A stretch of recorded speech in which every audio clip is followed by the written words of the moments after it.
대한민국 자동차 1만 대당 교통사고 사망자 수는 약 3명. 경제협력개발기구 OECD 가입국 평균보다 무려 2배 이상이 높습니다. 작년 고속도로 사고 사망 원인 1위, 졸음운전. 매일 150여 명의 사상자를 내고 있는 음주운전. 치사율이 4배에 달하는 적재불량 운전. 잠깐 하는 사이에 생명을 앗아가는 잘못된 운전 습관. 위험천만한 고개 운전은 당신의 안전을 위협하고 있습니다.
전라북도의 한 고속도로에서 교통사고가 일어나서 2명이 숨지고 4명이 크게 다쳤습니다.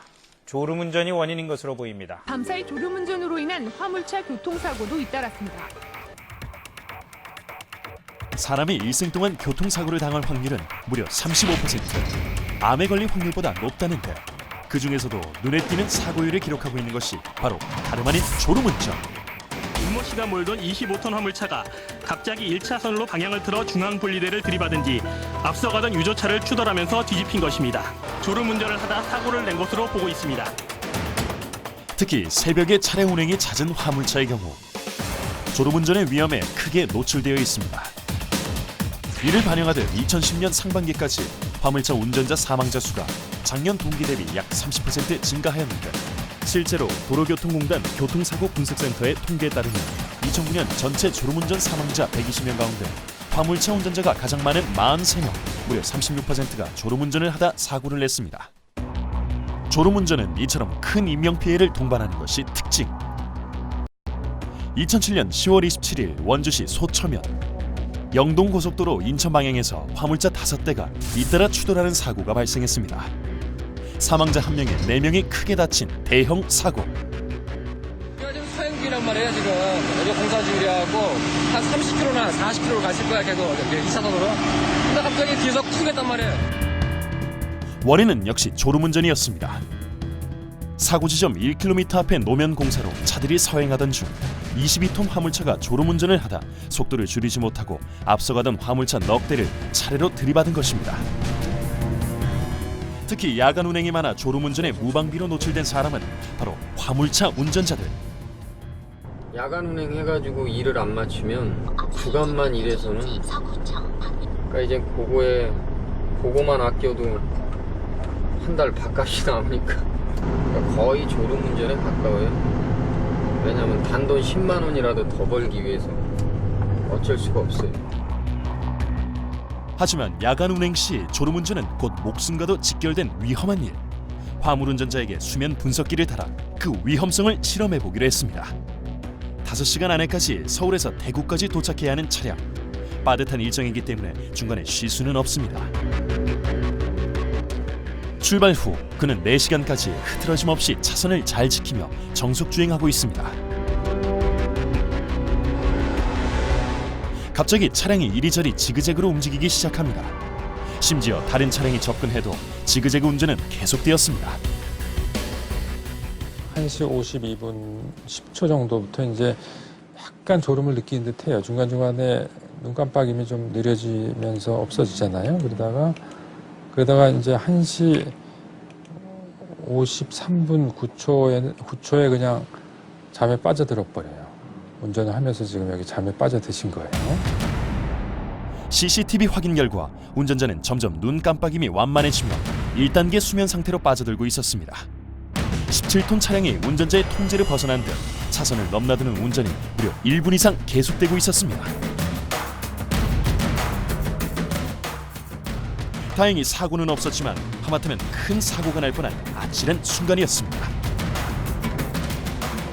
도착지 한 3, 40분 정도 남겨놓고서는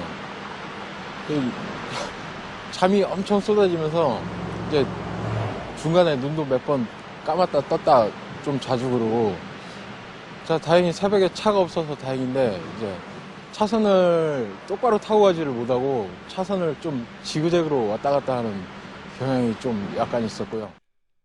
전문가들은 졸음운전에 대해 그 위험성을 크게 경고하고 있습니다.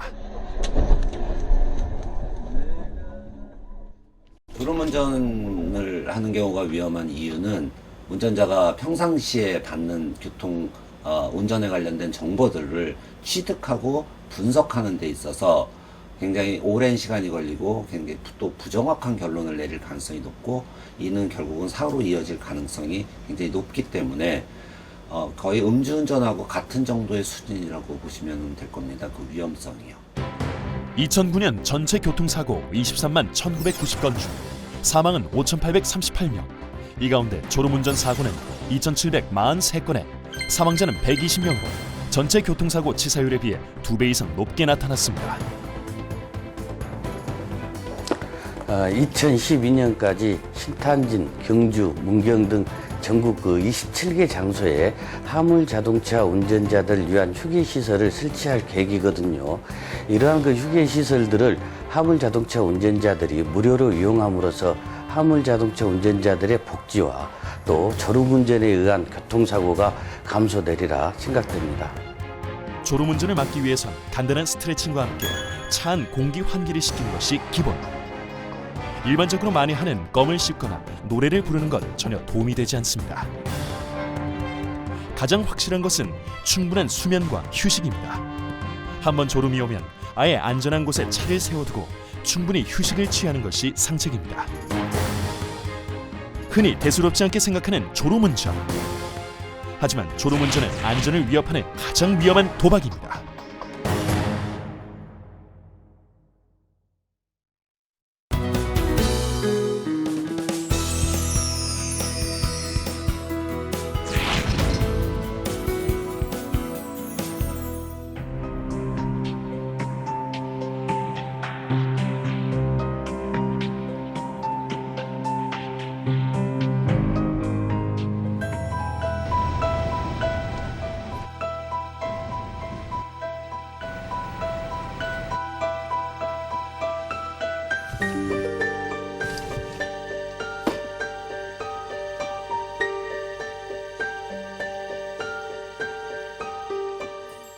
만취한 트럭 운전사가 고속도로에서 죽음의 역주행을 벌였습니다. 이를 피하려던 승용차 운전자가 그만 숨지고 말았습니다. 2009년 4월 23일 중앙고속도로 하행선 예천 부근 역주행으로 인한 사고가 발생한 건 새벽 1시 50분쯤. 대구 방향으로 달리던 1톤 트럭이 갑자기 방향을 바꿔 춘천 방향으로 달리기 시작했습니다. 바로 뒤에 따라오던 아반떼 운전자는 급히 핸들을 틀어 트럭을 피했지만 그 뒤에 렉스턴 운전자는 사고의 희생자가 되고 말았습니다. 역주행 트럭을 뒤늦게 발견하고 급하게 방향을 꺾는 바람에 그만 길 옆으로 추락해버린 것입니다. 반파된 차량의 운전자는 그 자리에서 숨지고 말았습니다. 제가 순간적으로 겁이 나서 그랬어요. 당시 역주행 사고를 일으키고 도주했던 트럭 운전자는 혈중 알코올 농도 0.146%, 만취 상태였습니다. 그런데 실제로 술을 먹고 운전대를 잡는 화물차 운전자들을 찾아보기란 그리 어려운 일이 아닙니다. 경상북도에 있는 경부고속도로 휴게소입니다. 밤이 되자 주차장이 화물차로 가득 찼지만 휴게소 안은 텅 비어 있습니다. 기사들이 휴게소에 차를 세우고 식사를 하면서 술을 마시고 있습니다. 단지라고 보기 어려울 정도로 술판을 벌이는 기사들도 있습니다.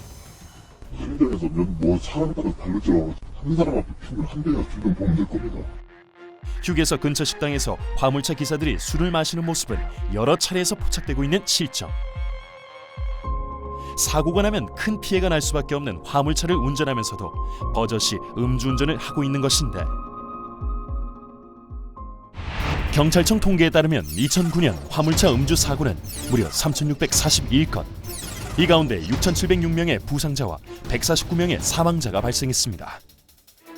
사상자가 큰 것은 음주운전을 하면 인지능력이 떨어지면서 주의력과 판단력이 저하되기 때문인데,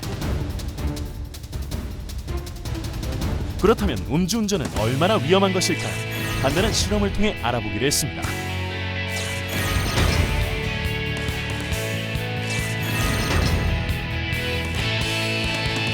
실험에 참가한 사람은 운전 경력 10년이 넘은 운전자들.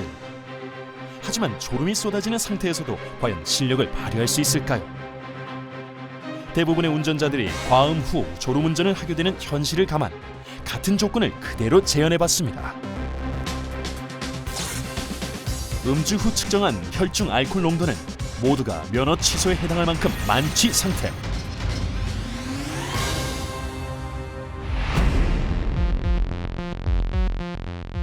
다음 날 아침 다시 이들을 상대로 혈중 알코올 농도를 재본 결과는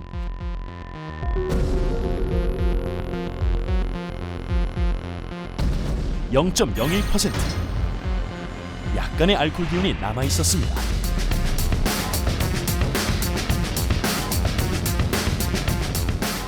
곧바로 운전대를 잡은 운전자들, 과연 평소대로 운전할 수 있을까요?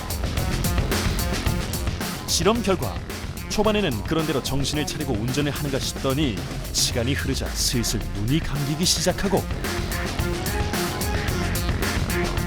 잠시 후 좌측 신호를 받은 차량을 들이받는가 하면 버스를 그대로 들이받는 듯 확실히 반응 속도가 떨어지는 모습.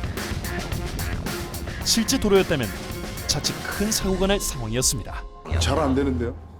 사람도 여러 치우고 차도 몇 대 그냥 파손시킨 것 같은데 잘 안 됩니다. 이게 실제 상황 같았으면 크게 사고 나고 대형 사고 치렀겠는데요.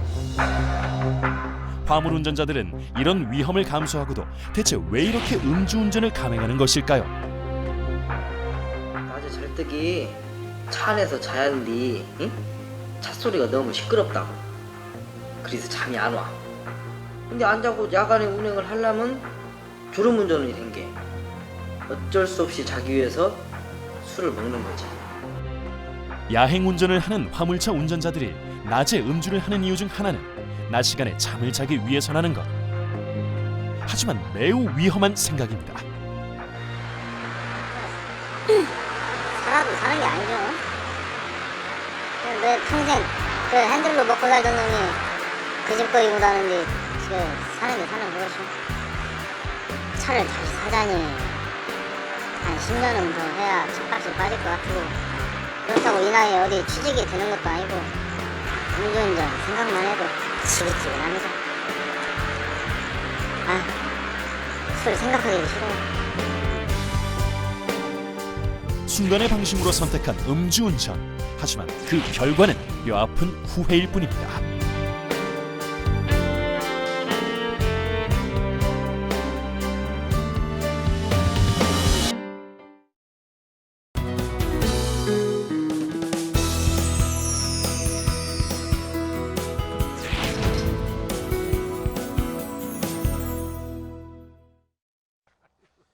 형님 지금 방금 전화 왔는데 인천 갈 거면 같이 좀 실어달라는데.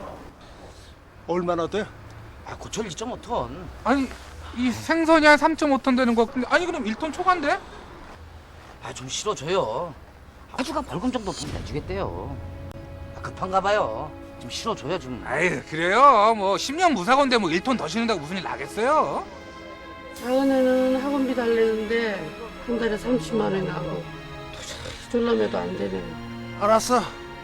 실어봐 그럼.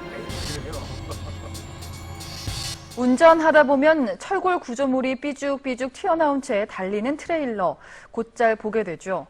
도로 위의 흉기나 다름없습니다. 2010년 9월 6일 새벽 5시 반, 울산 명천동. 한 승용차가 납작하게 찌그러져 있습니다. 내부도 심하게 뭉개져 형체를 알아보기 힘들 정도. 승용차 운전자 김모 씨는 그 자리에서 숨지고 말았습니다. 원인은 바로 화물차. 옆 차선까지 돌출된 철 구조물을 싣고 좌회전 신호를 기다리던 중 직진하던 승용차가 튀어나온 철 구조물에 받쳐 일어난 사고였습니다. 허가된 규격 이외의 적재물을 싣고 다니는 화물 차량들이 경황도도 끄시고 다소 심지어는 그 자기 차량에 불까지 끄시면서 운행을 하시는데 그거는 다른 차량의 통행에 상당히 위험이 될 뿐만 아니라 교통사고의 큰 요소가 되고 있습니다. 언제 터질지 모를 시한폭탄 같은 과적 차량. 하지만 일부 화물 운전자들의 안전 불감증으로 위험은 더욱 증가하고 있습니다. 거대한 철제 구조물을 실은 화물차가 심야의 도로 위를 달리고 있습니다. 차량에 실린 구조물이 워낙 커 주행로의 두 차선은 물론 맞은편 도로까지 침범할 정도입니다. 순간 큰 거는 되게 크죠. 한 8m, 10m가 됩니다. 폭이. 아무튼 차가 워낙 없으니까 새벽 시간에는. 그러나 움직이는 사람도 있어요, 있기는. 안전 불감증 속에 확산되고 있는 과적 차량. 적재 불량에 의한 사고는 화물차 교통사고의 약 10%. 2008년 이후 연평균 5%씩 증가, 연간 무려 3,000건에 달하고 있습니다. 하지만 더 큰 문제는 과적한 화물 차량이 사고가 날 경우 타인에게까지 심각한 피해를 불러일으킬 수 있다는 점입니다. 화물자동차의 특성상 중량 적재물에 따라서 관성이 증가하게 됩니다. 따라서 대형 차량에 많은 적재량을 몰고 급제동을 했을 경우에는 차량이 전복된다거나 또는 선행 차량과의 추돌 사고를 유발할 수 있기 때문에 화물 자동차에 과적하는 것은 절대 삼가해야 하겠습니다. 과도하게 화물을 실은 차량은 엄청난 무게로 인해 도로 포장을 파손시킬 뿐만 아니라 타이어 파손으로 인한 사고 위험까지 높입니다. 허용 하중의 20%를 초과할 경우 타이어 펑크로 인한 사고 위험이 4배 이상 증가하기 때문입니다. 그렇다면 적재 불량은 어떤 유형이 있을까요? 가장 흔한 것은 적정 무게 이상의 화물을 실은 경우. 편중되게 적재하는 건 역시 위험 요소로 꼽힙니다. 적재물이 좌우로 치우치면 전복될 위험이 커지기 때문입니다. 앞으로 치우칠 땐 급브레이크 작동 시 앞차와 추돌할 가능성이 크게 증가하는가 하면 뒤로 치우칠 경우에는 핸들 조향이 불안정해져 차량 앞부분이 들릴 가능성이 높아집니다. 덮개가 없는 차량이나 적재물을 제대로 고정하지 않은 차량 모두 적재물 붕괴의 위험이 있는 도로 위의 무법자입니다.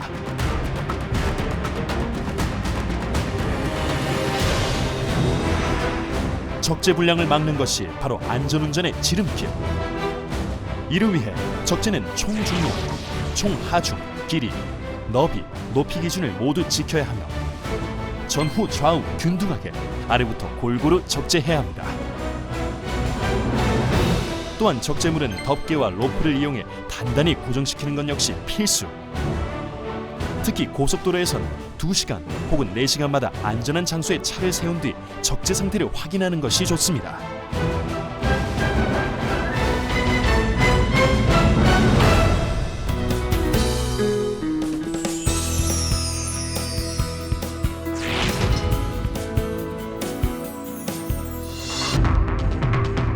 그렇다면 안전운전 어떻게 실천할 수 있을까요? 가장 먼저 생명과 직결되는 안전벨트부터 정확하게 착용해야 합니다. 이때 벨트는 복부가 아닌 골반 위로 오도록 해야 유사시 충격에 의한 내장기관의 파열을 막아줍니다. 일반 승객분들이 이제 무심코 안전벨트를 멜 때 이렇게 주무시거나 아니면 편한 자세에서 이렇게 착용하게 되는 경우가 있습니다. 그런 경우는 충돌 사고 시에 안전띠가 장쪽에 압박을 가해서 내장이 파열이 될 수가 있습니다. 안전띠가 꼬여 있는 지역으로 확인하고 안 꼬여 있는 상태에서 안전띠를 딸깍 소리가 날 때까지 착용을 하고 이쪽 골반 부위 쪽에 착용을 해야 됩니다. 그렇게 해야만 이 골반 부위가 안전띠를 튼튼하게 받쳐주게 되고 충돌 사고 시에도 충분히 견딜 수가 있는 것입니다. 운전 중 핸드폰의 사용도 안전운전에 방해가 됩니다. 운전자의 시선이 자주 휴대폰 쪽으로 향해 운전 중 휴대전화의 사용은 전방에 대한 집중력에 문제가 발생하게 됩니다. 그렇기 때문에 운전자는 주의력이 크게 떨어져 사고의 확률은 높아지게 됩니다.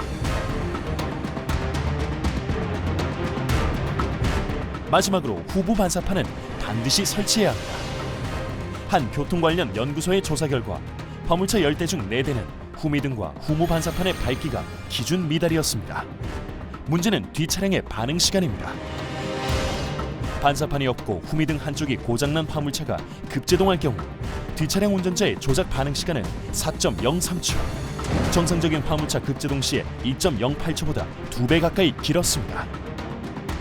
2002년 후부 반사판을 설치하지 않은 화물차를 추돌한 운전자가 사망한 사건에 대해 법원은 화물차 운전자에게 후미등을 켜고 후부 반사판을 장착했다 하더라도 흙먼지를 제거하지 않아서 뒷차 운전자가 가까운 거리에서도 차가 있는지 알 수 없도록 한 과실이 있다고 판결했습니다. 이 날이 좀 어둡거나 이런 때는 거의 안 보이다시피 합니다, 이게. 특히 야간 운전이 많은 화물 차량의 경우 사고 차량의 상당수가 후부 반사판이 설치되지 않거나 반사율이 떨어지는 불량 상태. 안전운전을 위한 후부 반사판의 부착은 이제 선택이 아닌 필수입니다. 또한 흙 등 이물질로 차량 번호판을 가리는 행위 역시 금물. 눈앞의 이익보다 소중한 안전을 생각하는 길. 그것이 바로 안전을 위한 첫걸음입니다. 졸음운전, 음주운전, 적재불량. 잠깐의 방심이 돌이킬 수 없는 대형 사고를 불러오고 있습니다. 운전만은 자신 있다는 생각, 나 하나쯤은 괜찮다는 생각. 당신의 착각이 바로 치명적인 인명피해의 원인. 사소한 부주의에서 벗어나는 것이야말로 안전을 위한 최선의 길입니다. 안전수칙을 준수하는 올바른 운전습관, 철저한 안전의식이 나와 내 가족 그리고 소중한 이웃들의 행복한 미래를 열어갑니다.